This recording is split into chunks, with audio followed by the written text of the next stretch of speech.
صحیح بخاری کی روایت ہے، حضرت عبادہ بن صامت رضی اللہ تعالی عنہ سے مروی ہے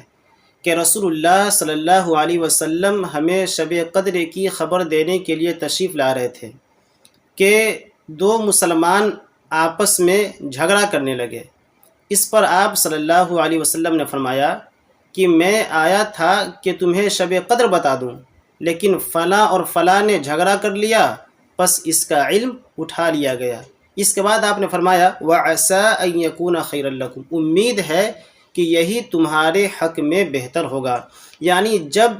ہمیں شب قدر کا علم تعین کے ساتھ نہیں ہے تو اس کا فائدہ یہ ہوگا کہ ہم شب قدر کو آخری عشرے کی تمام راتوں میں تلاش کریں گے، ہم تمام راتوں میں اللہ تعالیٰ کی عبادت کریں گے، قرآن کی تلاوت کریں گے، ذکر و اذکار میں اپنے اوقات کو گزاریں گے۔ اس طریقے سے یہ ہمارے ہی حق میں ہوگا اور ہمارے